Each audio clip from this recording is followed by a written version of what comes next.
Amém? Glória a Deus. A importância do louvor na casa de Deus e a importância do louvor na questão do ministério profético, gente. Né? Amém? Que a gente possa realmente entender isso, entender por que a igreja canta, amém? Por que nós, em uma única voz, nós adoramos a Deus, nós exaltamos ao Senhor. E às vezes nós começamos a fazer isso de maneira, como é que eu vou dizer, automática, né? Às vezes nós não damos a devida importância naquilo que nós estamos fazendo, naquilo que nós estamos entregando ao Senhor. E na verdade, nós precisamos entender que é mais do que uma canção, é mais do que um louvor.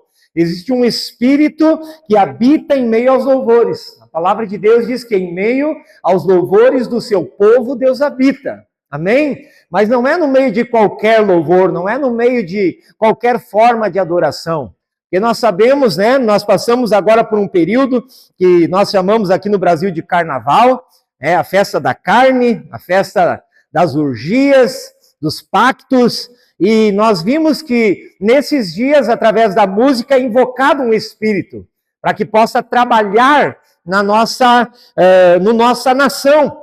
E esses espíritos trazem desordem, trazem confusão, trazem abalos emocionais. Esses espíritos a gente tem visto o que eles têm causado na nossa nação, tanto problema na nossa nação, são meninas grávidas, são filhos sem pais, que nascem dessas orgias, e nós sabemos que isso não agrada o coração de Deus. Eu não sei se você sabe, mas em terreiros de Saravá, de Umbanda, existe um toque diferente para cada entidade. O tamborista, ele sabe qual é a entidade que ele está chamando. E no carnaval não é diferente, queridos. Nós sabemos que aqui na nossa nação mesmo tem uma mulher que é chamada a Rainha do Axé aí, e a gente sabe quais são as entidades que ela trabalha, Entre elas, a própria Pomba Gira, que é um espírito de sensualidade, e outras coisas piores ainda, como Maria Padilha, Maria Bulambo. Eu nem gosto muito de chamar esses nomes, mas são entidades que são aclamadas e são chamadas através de toques de tambores, de toques musicais.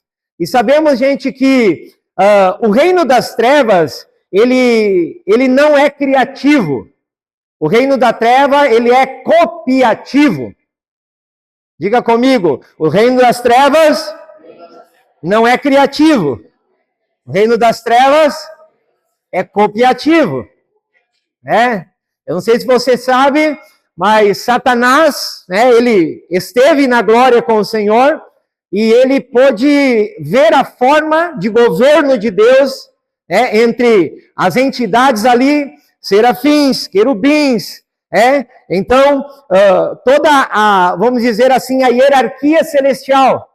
E quando Satanás ele cria o seu governo, depois de ter caído, ele também faz algo muito semelhante. Ele, num formato de Deus estabelecido sobre todas aquelas entidades que caíram com ele, e abaixo dele, então, todos aqueles principados e potestades. Então, o reino das trevas, queridos, funciona muito semelhante ao reino da luz. Até o pastor Rodrigo estava falando com os jovens aqui na segunda-feira, e ele falava sobre uma aula que nós tivemos na FATEM, e foi bem importante para a gente entender o que é a verdade e o que é a mentira. Porque muitas pessoas, para entenderem o que é a mentira, acabam estudando, Eu fiz, uma das faculdades que eu fiz foi na UBRA, E entre as matérias que nós estudamos, nós precisávamos estudar um pouco sobre Umbanda, sobre Quimbanda, sobre Espiritismo, porque eles dizem, não, o pastor precisa conhecer todas essas. E só que depois eu fazendo a outra faculdade que nós fizemos aqui, que é a FATEM, aí eu acho que ali foi o melhor esclarecimento que o pastor trouxe para nós.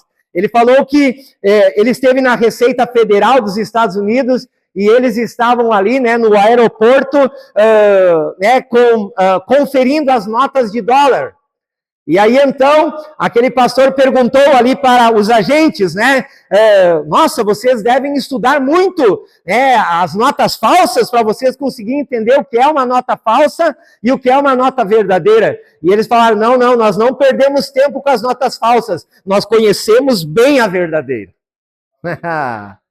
Então, isso muda tudo, querido.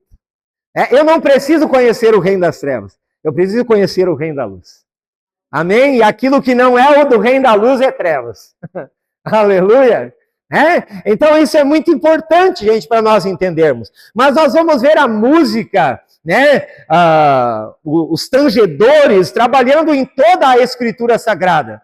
Homens que sempre trabalharam junto com o ministério profético para atrair a presença de Deus, para entronizar a presença de Deus. Por isso, nós falamos que a música sacra, a música que é tocada na igreja, não é uma música, né? Ela é uma adoração que nós apresentamos diante de Deus. É uma forma, né, de abrirmos os céus, de liberarmos, então, os anjos de Deus, liberarmos a própria presença de Deus, do Espírito Santo, para trabalhar, para agir no meio do seu povo. Então, assim como eles lá fora, né, batem os tambores e chamam as entidades, queridos, nós não estamos aqui da mesma forma chamando uma entidade, mas nós estamos estabelecendo louvores para que o ambiente profético se manifeste.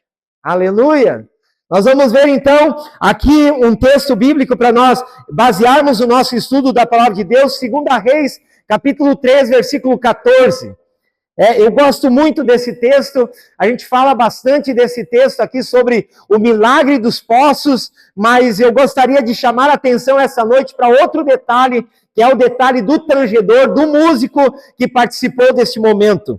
Amém? 2 Reis, capítulo 3, versículo 14. Diz o seguinte, a palavra do Senhor: Eliseu disse, tão certo como vive o Senhor dos exércitos, em cuja presença eu estou, se eu não respeitasse a presença de Josafá, rei de Judá, não daria atenção nem olharia para vocês. Agora me tragam um músico. Olha aqui, Eliseu dizendo para eles, agora me traga um músico. Outras traduções vão dizer um tangedor, alguém que trabalha com cordas, né? Enquanto o músico tocava, diga comigo, enquanto o Miqueias tocava, o músico tocava, aleluia. Enquanto o músico tocava, o poder de Deus veio sobre Eliseu. Aleluia.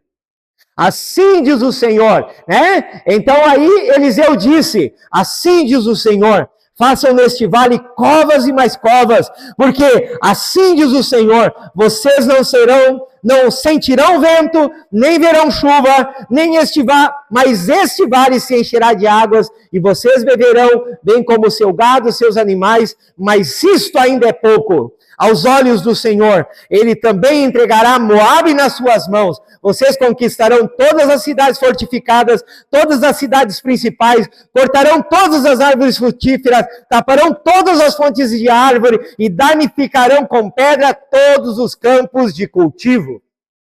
Veja aqui, queridos, a manifestação da presença de Deus quando o músico foi chamado para tocar na presença de Eliseu.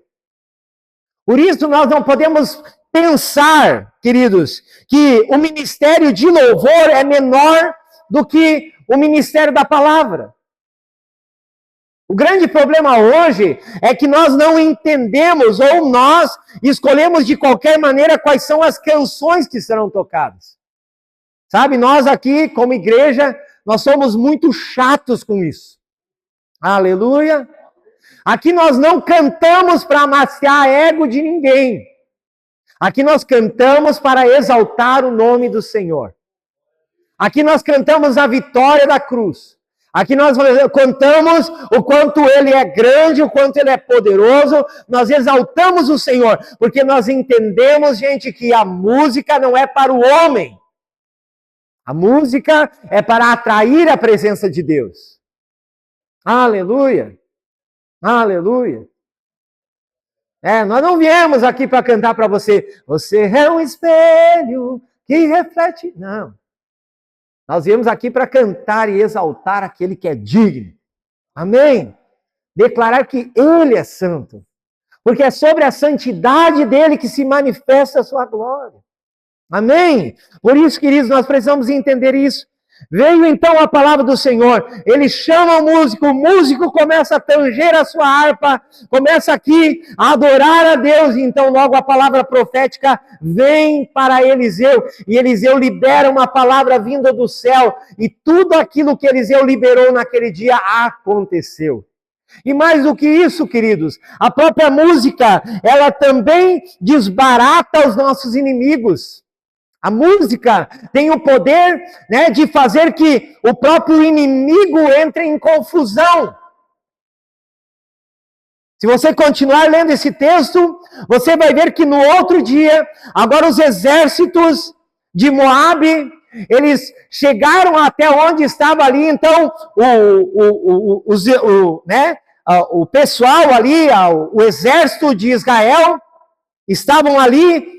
Agora, Deus havia mandado a água, só que aquelas águas, gente, elas encheram aqueles poços, e quando o inimigo estava sobre o monte e olhou para aquelas águas, a palavra de Deus aqui vai dizer que eram vermelhas como sangue. Meu Deus. Meu Deus. Não eram águas naturais. As águas, aos olhos dos inimigos, eram vermelhas como sangue. E aí, então, logo os inimigos de Israel pensaram, eles discutiram entre si e acabaram brigando e se mataram. Por quê? Porque ali não era um lugar que havia água. Ali nunca houve poços, foram eles que abriram. Então, quando eles olharam para o vale, eles imaginaram, olha, os exércitos de Israel brigaram entre eles e acabaram se matando. O vale está cheio de sangue. E aí desceram desarmados para ver o que tinha acontecido. E todo o exército estava ali e emboscou eles. Veja, queridos, que o louvor tem o poder de liberar a palavra profética. A palavra profética tem não somente o poder de dar água para aqueles que têm sede, mas também tem o poder de confundir os inimigos. Ah, meu Deus! Quando nós entendermos, queridos, o poder do louvor, o poder da palavra profética, o poder, né, que é a igreja estar unânime, adorando e exaltando o Senhor, com certeza, nós vamos ter outra forma de louvar a Deus. Outra maneira de louvar a Deus. Olha aqui o que diz em 2 Crônicas, capítulo 5, versículo 13. 2 Crônicas, capítulo 5, lá no versículo 13. Aqui nós sabemos que Salomão, ele termina a construção do templo, e agora é um momento sublime. 120 homens ali de Israel, eles estiveram, né, os levitas, estiveram ensaiando uma canção para entregar ao Senhor. Nos 40 anos de construção do templo, eles ensaiaram uma canção. Aleluia! 40 anos de construção, e o povo de Israel ensaiando uma canção. Ah, meu Deus. Veja como a igreja está perdida, né? Se não tiver uma canção nova todo domingo, não é legal. Mas de novo, mesma música. Por quê? Porque nós estamos tratando isso como música, gente. Nós não estamos entendendo que isto é uma adoração. Mas veja aqui o resultado dessas coisas. 2 Crônicas, capítulo 5, versículo 13. Vamos pegar no 12, né? Vamos pegar no 12 para a gente entender. Olha aqui, ó. E os levitas que eram músicos, Asaf, Emã, Gedutum, e todos os seus filhos e parentes, vestiam roupa de linho, e estavam em pé do lado leste do altar, tocando símbolos, liras e harpas.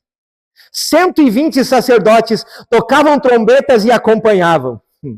Os que tocavam trombeta e os cantores, em unisissoro, olha aqui o que está escrito, unisissoro, ou seja, em uma só voz, em unisissoro. Não se entendia o que era trombeta, o que era louvor, o que era voz. Parecia que era uma única coisa. Eles estavam em unissono. Era como se uma única pessoa estivesse cantando ou tocando. Ah, meu Deus. Olha aqui. E olha o que diz.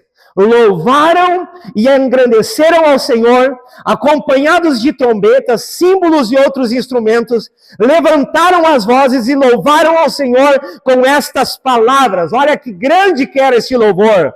Ele é bom. Seu amor dura para sempre. Olha que canção longa.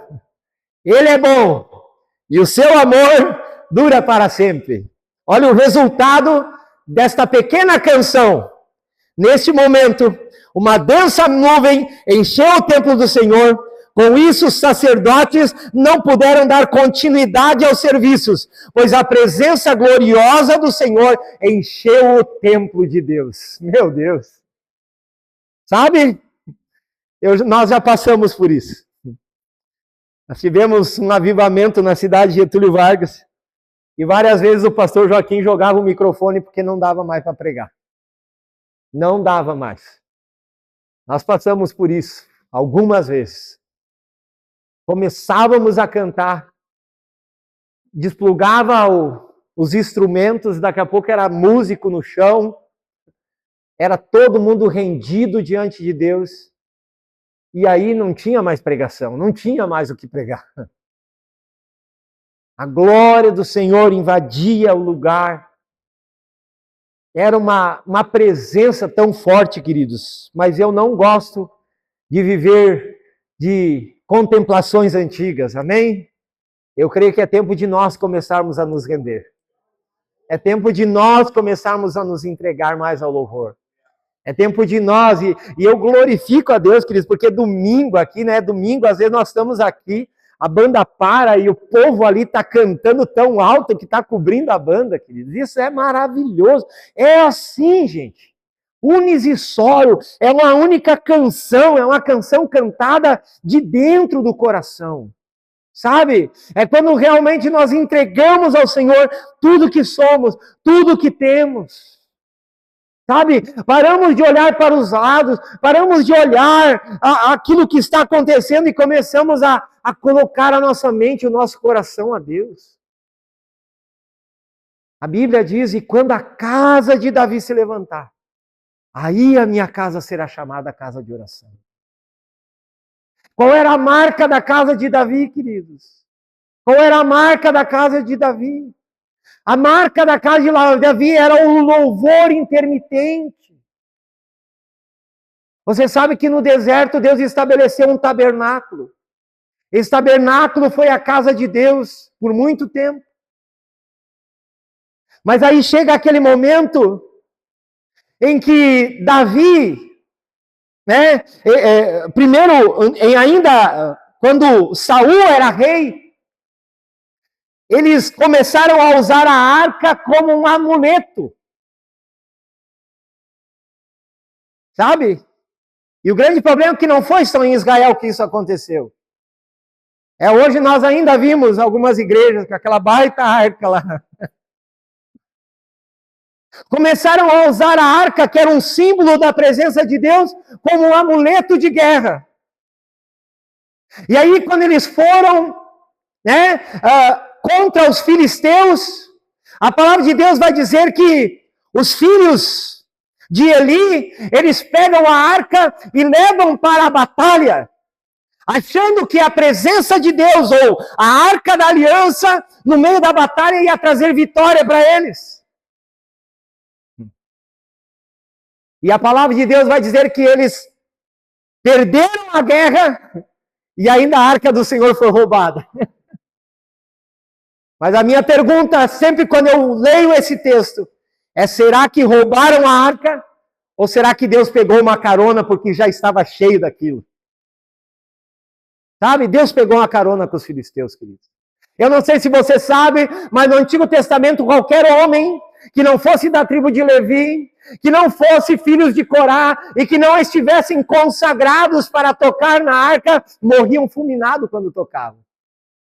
Agora os filisteus colocam a arca nas costas e vão embora. A palavra de Deus vai dizer que foi colocada a arca no templo de Dagon e não deu boa, queridos. Porque um dia Dagon estava com a cara no chão, outro dia estava com os braços quebrados.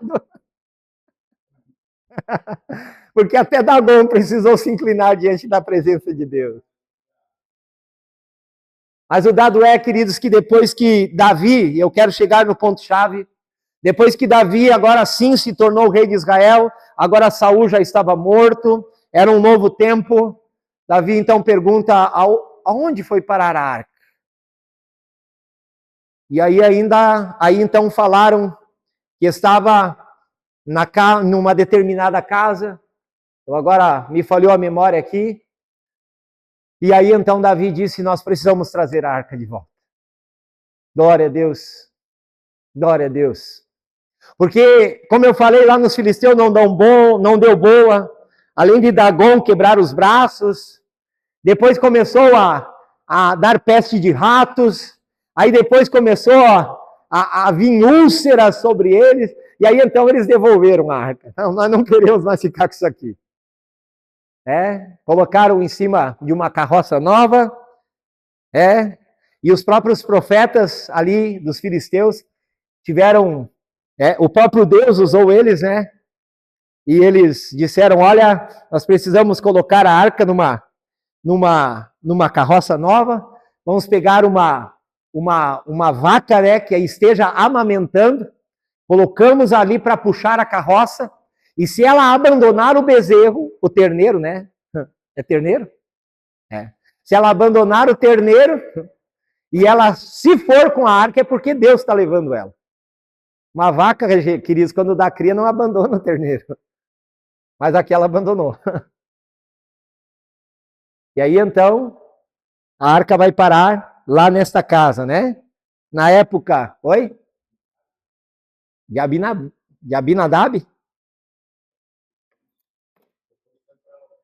Isso aí, Aí cai lá na casa de Abinadab, fica lá. Eles ungem um rapaz para ficar como como é que eu vou dizer assim, um guardião da arca, Um dos filhos de Abinadab. Mas aí quando chega o momento de Davi trazer para Israel outra vez, para a cidade de Davi, para Jerusalém, a arca, aí então eles também querem inventar moda, Sabe, esse que é o grande problema nosso. É tentar inventar moda. Foi bonito, botaram a arca em cima de uma carroça, botaram uma vaca para puxar, ficou legal. Então vamos lá buscar. Aí fizeram uma carroça nova também. Botaram dois bois, bem criados, 2 touros, para puxar a arca de Deus. Colocaram a arca sobre ela, e a palavra de Deus vai dizer que quando a arca estava vindo sobre a carroça, os bois estavam tropeçando. Queridos, eu estou falando de uma arca de 45 centímetros por 45 por 90. Em cima de uma carroça com 2 bois, e os bois não suportavam o peso da arca. Por quê? Porque Deus estava dizendo, não é assim que eu ensinei vocês. Não é assim que eu ensinei vocês. Nunca foi assim. Eu sempre quis estar nas costas de vocês. Meu Deus, se você entender isso, queridos. Hoje isso é uma verdade na nossa vida. Hoje o Espírito Santo está aqui, ó. Hoje você é alguém que carrega a presença dele. Essa é a forma certa de carregar a presença. Não é num carro alegórico, não é em cima de um trio elétrico, não. A presença de Deus é carregada nas costas. E aí então eles estão trazendo, os bois tropeçam, Uzá agora, que é um dos filhos de Abinadab, coloca a mão na arca e sabe o que acontece? Ele é fulminado na hora, ele morre. Pastor, mas a arca ficou lá na casa deles e nunca aconteceu nada. É, queridos, mas lá só estava a arca, a presença não estava. Mas a partir do momento que Davi disse, eu vou trazer de volta e vou estabelecer em Jerusalém, na cidade de Davi, queridos, a presença voltou. Meu Deus, meu Deus. E aí a palavra de Deus vai dizer que agora Davi, ele se arrepende, ele vai agora consultar os profetas. Olha aqui o quanto é em especial, queridos, a presença do ministério profético, não somente no Antigo Testamento, como também no Novo. Ele vai consultar os profetas e os profetas então liberam uma palavra dizendo, não é assim, não é dessa maneira. Consagrem-se para que vocês possam trazer a presença de volta. E aí então, a partir dali se consagraram, né? E aí agora a arca já não estava mais, né, na casa de Abinadab, mas agora acabou parando na casa de Obed-edom. E a palavra de Deus vai dizer que em 3 meses, queridos, a arca na casa de Obed-edom mudou toda a sorte da casa de Obed-edom. Uma arca que fica 20 anos na casa de Abinadab não fez nada, não mudou nada, não tem relato bíblico nenhum. Mas agora, queridos, a arca na casa de alguém que tem aliança com Deus mudou tudo. Entenda, queridos, que a questão não é a presença, a questão é quem está com a presença. A questão não é a música que está sendo tocada, mas a questão é quem está tocando. A questão, querido, não é... Meu Deus. É nós sabermos o que nós estamos fazendo diante de Deus. É saber quem tem aliança com Deus. É semelhante quando Davi se apresenta diante de Golias. E o povo com medo. Ah, mas ele é um homem muito grande, ele é um matador. Mas olha a cosmovisão, olha a forma de Davi olhar. Davi olha e diz, não, mas ele é um incircunciso, ele não tem aliança com Deus, nós temos. Queridos, quando nós entendemos isso, quando nós realmente entendemos isso, não tem trevas que prevaleçam contra a igreja. Sabe? Jesus não disse, queridos, que nós vamos prevalecer, que nós vamos nos defender das trevas. Jesus disse que as trevas não prevalecerão contra a igreja. Então, quem que ataca as trevas? É as trevas que atacam nós ou somos nós que atacamos as trevas? E tem uma promessa, elas não prevalecerão contra nós. Pai conta uma história, né? Teve um espírito que matou um aparelho, que nem dizem a turma lá das trevas, né? Se apoderou de uma senhora e matou uma senhora lá num ritual que eles estavam fazendo. E aí, na segunda vez, esse mesmo espírito se manifesta de novo. E aí o pessoal tremeu, né? Fizeram ponto de pólvora, fizeram uma série de rituais para tentar mandar o bicho embora. E aí, vindo que não ia embora, procuraram o pastor Juvencio, né? O pastor Juvencio, né, recebeu essa graça, né, de expelir demônios e trabalha com libertação muito forte. E aí, então, o pastor Juvencio diz, eu vou. Só que aí, então, né, ele usou o texto. Não, a Bíblia diz que onde estiver 2 ou 3, eu estou. Então, passou na casa de um diácono lá da igreja e disse, ó, vamos lá que nós temos um trabalho essa noite para nós fazermos. E aí, né, o rapaz levantou, veio bem faceiro, e quando estavam indo na estrada, começou a ver para que lado que o pai começou a ir, né? Onde é que o senhor está indo? Estou indo ali no centro, me chamaram ali para mandar um demônio embora. Ah, mas eu não vou, porque eu já fui enfeitiçado, porque não... Ah, você vai. Ah, mas não vou. Ah, você vai. Não, nós temos que ir junto. Onde estiver 2 ou 3, você tem que ir junto comigo. Aí, não, ajoelha aí que eu vou orar por ti. Vou te revestir de poder. Não, não, não. Somos nós que ataquemos o inferno, não é o inferno que ataca nós. E o pai conta, né, foi lá em Pedro Osório isso, e foram lá, aquela entidade, o pai chegou lá, a primeira coisa, nós temos que quebrar o congal, né, sabe? Conhece congal? Tudo, aqueles preto velho. Vamos quebrar esse negócio aqui. Ah, mas não, mas... Bom, vocês que sabem, né? Senão vai levar mais um. E aí, quebraram ali o Santaedo, né? E aí, então, o pai, né, liberou uma palavra, né? O inimigo obedeceu, foi embora. E aí, no próximo domingo, receberam mais de 20 pessoas, né, na igreja. Pessoas que se converteram, largaram aquelas práticas, né, e viram o poder de Deus, viram o poder da glória de Deus.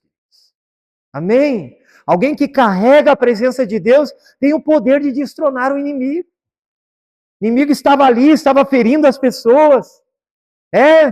Mas a partir dali, né, o dono do terreiro se converteu e junto com ele veio todo mundo. Né? Foi uma bênção. Né? A gente sempre diz, né, que quando Deus quer agir, até o diabo dá uma força, né? Foi glorioso o que Deus fez ali. Né? Mas o que, queridos? É alguém que está carregando a presença. Alguém que sabe quem é. Alguém que entende o que é a aliança que ele tem com Deus. Foi ali, destronou o inimigo. Olha aqui, Atos capítulo 2, né? Porque você pode dizer, não, pastor, mas isso é coisa da velha aliança, é coisa do Antigo Testamento. Então vamos lá em Atos capítulo 2. Diz o seguinte: e cumprindo-se o dia de Pentecoste, estavam todos reunidos no mesmo lugar. De repente, queridos, só que esse de repente não é tão de repente assim. Vamos voltar aqui, porque a gente sempre passa cumprindo, a gente sempre passa correndo o texto, né? Eu sempre digo que o problema nosso é ler a Bíblia como quem parece que está lendo o jornal. Olha aqui o que diz aqui, ó. Ao cumprir-se o dia de Pentecoste, estavam todos reunidos, até nessa minha, aqui na NAA está escrito, estavam todos reunidos no mesmo lugar. Mas outras traduções vai dizer, estavam todos unânimes, reunidos no mesmo lugar. Unânimes, queridos. Lembra quando eu falei lá de unissoro? Era como se uma única pessoa estivesse ali adorando a Deus. Todos estavam na mesma frequência, todos estavam buscando o mesmo Deus, todos estavam com a mesma mente, o mesmo coração. E aqui em Pentecoste não foi diferente, gente. Se você olhar o texto anterior, você vai ver que no dia da ascensão de Cristo, e o próprio Paulo vai escrever dizendo que eram mais de 500 irmãos que viram o Senhor ser assunto aos céus. Mas no dia de Pentecostes só ficou aqueles que estavam unânimes. Sabe, Deus sempre dá aquela atrasadinha nas coisas. Não sei se você já foi em vigília, né? Começa a vigília, parece que Deus não vai vir, né? Parece que é o dia mais pesado do mundo. Mas, queridos, vigília é para isso mesmo, sabe? Deus dá aquela seguradinha, né? Eu fico só imaginando, né? Eu sou muito criativo, eu acho que a minha mente é muito criativa. Eu fico só imaginando Deus lá, né? Vamos ver até que ponto eles vão, né? Vamos ver até que momento eles vão. Vamos ver até que hora que eles vão. Aí chegamos lá, meia-noite, pois pastor, tá bom, né? Mas amanhã eu tenho que trabalhar, então vamos embora. Aí outro lá, 1h, pois mas eu tenho... E vão indo, né? Aí quando saiu todo os furão, né? Aquele que só tava para incomodar ali. Aí veio. E aí no outro dia os irmãos contando o testemunho. Ah, mas Deus fez isso, e Deus fez aquilo, e Deus se manifestou assim. E aí os irmãos, mas eu acho que não foi a mesma vigília que eu participei. Que a hora que eu saí não tinha acontecido nada. É assim, queridos. É assim. sabe? Deus fica só esperando, vamos ver quem... eu fui sorteado nessa segunda-feira, né? 1h. Fiquei até 1h aqui, fui embora, estava tudo certo, diz que depois da 1 o cão se manifestando, diz que deu tendel aí, né? Mas aí foi diferente, esperou o pastor sair. Vamos ver quem é que é os fortes aí, né? Vamos ver se essa juventude está forte mesmo, né? Era teste para os líderes aí, né? Para ver se vocês estavam fortes aí, né? Ai, graças a Deus, diz que batalharam umas horinhas aí, mas deu certo. Aleluia! Ainda que não me ligaram para mim voltar, né? Glória a Deus!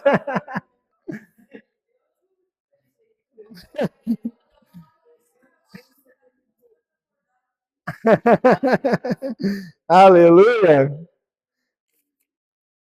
Só que, queridos, entendam uma coisa, é isso, gente. Estavam unânimes, estavam reunidos de maneira, queridos, que os 120 eram um, sabe? Quando os 120 estavam ali unânimes, estavam assentados, e eu gosto muito de entender. Eu não sei se você já viu um dos textos de Paulo, está lá em Efésios, ele diz que nós estamos assentados com Cristo nos lugares celestiais. Queridos, estar assentado é uma posição celestial. Ele não estava falando somente de pessoas que estavam sentadas na igreja. Aqui esse texto está falando de pessoas que estavam assentados, pessoas que estavam em uma posição de conexão. Eu gosto muito de falar sobre o lugar secreto, que algumas pessoas acham que é o nosso quarto lá em casa, e eu não estou dizendo que não seja, queridos, mas existe um quarto celestial. A palavra de Deus diz, eu vou preparar um aposento, um lugar, um quarto celestial. E quando eu for vos preparar lugar, eu voltarei outra vez e vos levarei para mim mesmo, para que onde eu estiver, sejais vós também. Algumas pessoas estão esperando o arrebatamento para entrar no quarto celestial, querido. Eu já entrei, já faz muito tempo nesse quarto. Sabe, o quarto, queridos, o aposento que o Senhor preparou para nós já é nosso. Porque Ele foi. Na ascensão de Jesus, nós lemos aqui um pouco antes, na ascensão Ele foi. No Pentecoste Ele voltou. Aleluia! Sabe quanto dia demorou para Ele voltar? Veja, queridos, como o povo desculpa o termo, mas como o povo é fraco, né? Olha só, a palavra de Deus diz que o Pentecoste era comemorado 50 dias depois da Páscoa, né? Então agora a gente está entrando, né? Os católicos dizem, agora nós estamos entrando na quaresma, né? 40 dias antes da Páscoa, né? Aí depois, queridos, depois de 50 dias depois da Páscoa, então nós comemoramos o Pentecoste, né? A descida do Espírito Santo. Mas essa festa já era uma festa judaica, já era comemorada. Então entenda uma coisa, olha, Jesus, ele foi crucificado na Páscoa. Ele ressuscitou no 3º dia, ficou 40 dias com os seus discípulos, depois ele foi assunto aos céus, amém? E quando completou-se 50 dias, o Espírito Santo desceu. Então faça os cálculos comigo. Morte, ressurreição, 3 dias. 40 dias Jesus pregando com eles, esteve com eles pregando o evangelho, preparando os seus discípulos para continuar, então, aquilo que ele havia iniciado. Foi assunto aos céus. Quantos dias levou agora para que o Espírito Santo voltasse? 7 dias. Na ascensão eram 500 irmãos. No Pentecoste era 120. Em 7 dias, uma pequena desistência, assim, uns 75%. Em 7 dias, queridos. 75%. Aí eu consigo entender a parábola do semeador. Que são quatro momentos e 25% só 25% da igreja, né, que é semeada em uma terra fértil. Somente 25% é semeado numa terra fértil. As outras nascem contente, daqui a pouco murcha. Outra o espinho vem, outra à beira do caminho os pássaros comem. E só 25%. Não foi diferente no Pentecostes. 25% da igreja estava reunido, unânime, dizendo, se ele disse que vem, é porque vem. Ah, mas se o Senhor diz que vem, é porque vem. Então a gente vai ficar firme. Então a gente vai estar aqui em uma só voz. Glória a Deus, meu Deus, as horas voam. Né? Glória a Deus. Efésios, capítulo 5, versículo 18. Não podemos nos prolongar muito, né? Ainda é dia de semana. Efésios, capítulo 5, 18.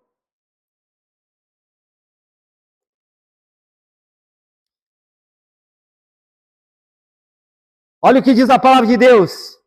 E não se embriagueis com vinho, pois isso leva à devassidão, mas deixem-se encher do Espírito, falando entre vocês com salmos, com cânticos, com hinos espirituais, cantando e louvando com o coração ao Senhor, dando sempre graças por tudo a nosso Deus e Pai, e em nome do nosso Senhor Jesus Cristo. Olha aqui a receita, queridos.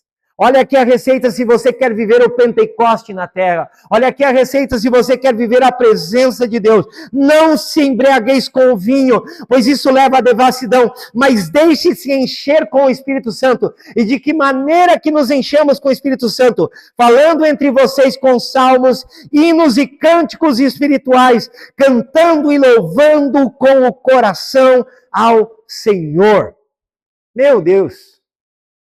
Sabe? É muito mais uma canção, é muito mais do que um toque de violão, é muito mais do que uma batida de bateria, queridos. Precisa ser mais. Precisa ser mais. A gente precisa se entregar de todo o coração ao Senhor, salmodiando entre nós, cantando louvores, exaltando o nome do Senhor, sendo gratos a Deus e Pai, glorificando, manifestando o nome de Jesus Cristo. Este é o nosso culto, esta é a presença do Senhor. Aleluia! E para encerrarmos, 1 Samuel capítulo 10, vamos primeiro no 10. E aí a gente já encerra aqui. Estão entendendo, irmãos? Meus estudos é quase uma pregação, né?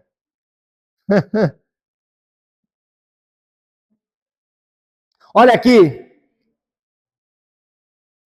Quando chegar a Gibeá Elion, onde fica o destacamento dos filisteus, encontrará um grupo de profetas. Isso aqui é Samuel falando para Saul. Descendo do lugar da adoração. Virão tocando harpas, tamborins, flautas, lira, e então estarão profetizando. Neste momento, o Espírito do Senhor virá poderosamente sobre você e você profetizará com ele. Será transformado numa pessoa diferente. Olha o poder do louvor e do ministério profético aliados. Olha o poder de transformação. Saul foi ungido a rei, mas essa unção, queridos, só aconteceu, né, realmente sobre a vida dele, quando ele se encontrou com o ministério profético. Samuel ungiu com óleo, mas a transformação aconteceu quando ele se encontrou com o ministério profético. Depois da unção, ele disse, agora você vai e você encontrará, né, ali alguns músicos tocando e outros profetizando, e quando você se encontrar, meu Deus, você será transformado. Quem quer ser transformado aqui essa noite? Aleluia! Então se entregue não somente ao louvor, mas também ao ministério profético. Deixe que Deus libere palavras proféticas sobre a sua vida. para encerrarmos, queridos, nós sabemos que Saul, embora ele tenha passado por este momento de transformação, ele acaba caindo da graça. E aí então lá em 1 Samuel capítulo 19, 21, ele está querendo matar Davi. 1 Samuel, capítulo 19, versículo 21. E olha aqui o que diz. Você sabe que aqui ele havia mandado alguns homens, alguns do seu exército, para que buscassem Davi, para que fossem lá e trouxessem Davi de qualquer maneira. Vão lá, tragam ele na força. E aí então ele manda, olha aqui, ó. Vamos pegar no 18, eu acho. Vamos pegar 19 e 18. Assim Davi escapou e foi para Ramá para encontrar-se com Samuel e contou-lhe tudo o que Saul havia feito. Então Davi foi morar com Samuel em Naiote. Quando Saul foi informado de que Davi estava em Naiote, em Ramá, enviou oficiais para prender. Chegando lá, viram Samuel à frente de um grupo de profetas que profetizavam. Então o Espírito de Deus se apoderou dos oficiais de Davi e eles também começaram a profetizar. Mas vocês não foram para buscar Davi? Mas até, queridos, quando o inimigo, meu Deus, até quando o inimigo vier contra você, queridos, se você estiver no ministério profético, ele vai ter que profetizar ao seu favor. Aleluia. Vamos continuar o texto? Olha aqui. Enviou oficiais para prender, e eles profetizaram. Então o Espírito de Deus se apoderou dos oficiais de Saul, e eles também começaram a profetizar. Quando Saul ouviu que havia acontecido, enviou outros oficiais, mas eles também profetizaram. A mesma coisa aconteceu com o terceiro grupo. Meu Deus. Por fim, o próprio Saul disse, já que vocês não sabem fazer, deixa para mim. Eu sou canhoto, né? Eu estou parafraseando aqui, irmãos. Aleluia. Glória a Deus. Por fim, o próprio Saul foi a Ramá e chegou ao grande poço no lugar chamado Seco, onde estava Saul e Davi. Perguntou ele, alguém informou, então estão em Naiote, em Ramá. Mas no caminho de Naiote, em Ramá, o Espírito de Deus veio até mesmo sobre Saul, e ele também profetizou até chegar em Naiote. Saul rasgou suas roupas e, despindo, deitou-se no chão o dia todo e a noite toda, profetizando na presença de Samuel. Por isso surgiu o ditado popular: acaso Saul também é profeta? Queridos, os primeiros oficiais são cheios do Espírito Santo. Vai os segundos oficiais, de novo. Vai a terceira leva, não suporta a glória de Deus. Agora Saul disse, não, deixa para mim. Eu vou lá e vou terminar com essa bagunça. E a palavra de Deus diz que a caminho ainda, nem havia chegado. Eu gosto muito do testemunho de Azusa Street.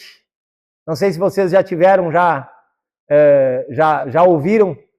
Foi um dos grandes avivamentos. Na verdade, a nossa igreja, a Igreja Batista, nasceu do avivamento da Rua Azusa.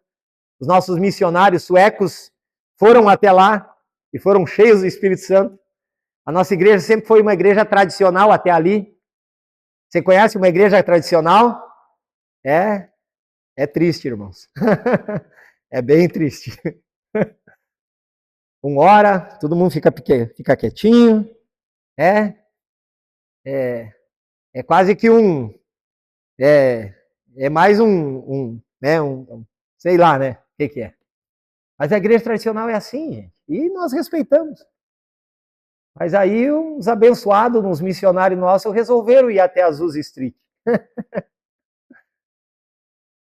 E aí eles disseram, não, nós não somos, ainda resistiram, né? Nós não somos pentecostal, mas nós somos avivados. Meu Deus, quanto avivado nós temos.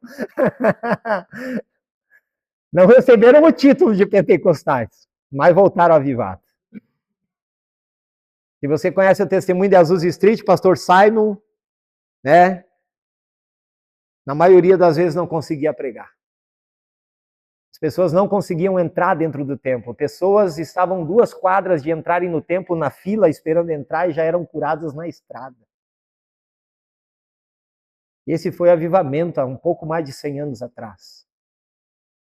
O que nós estamos esperando para viver isso, gente? O mesmo Deus que agiu na vida do pastor Simon é o mesmo Deus que está aqui. É o mesmo Deus que abre, né, que age no meio dos louvores. O pastor Simon conta que naquela noite, naquela vigília, e me lembra muito das nossas vigílias lá em Getúlio Vargas, naquela noite, naquela vigília, uma moça que não sabia tocar teclado tocou o piano a noite toda e exaltou o nome de Deus. Você consegue entender isso, queridos? Alguém que não está tocando de maneira natural, mas alguém que está apoderada pelo Espírito Santo de Deus.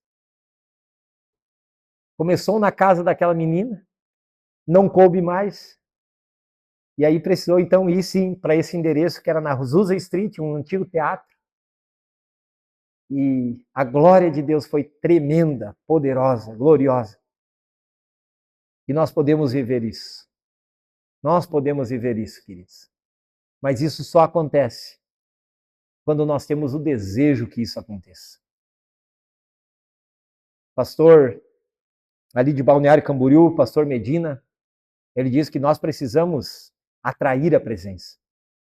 Nós precisamos, como é que eu vou dizer assim, trazer a unção de cura. Sabe, isso é algo que precisa ser conquistado. Isso é algo que tem que ser chamado. Não é algo que acontece do dia para a noite, querido. Não é algo que acontece sim no de repente de Deus. Como aconteceu aqui no de repente do Pentecoste. Mas o de repente, queridos, tem primeiro pessoas unânimes. Pessoas que estão buscando de todo o coração. Pessoas que estão dizendo, Senhor, eu quero fazer parte disso. Eu quero fazer parte disso. E nós vamos provar tudo aquilo que Deus tem para a nossa vida. Amém?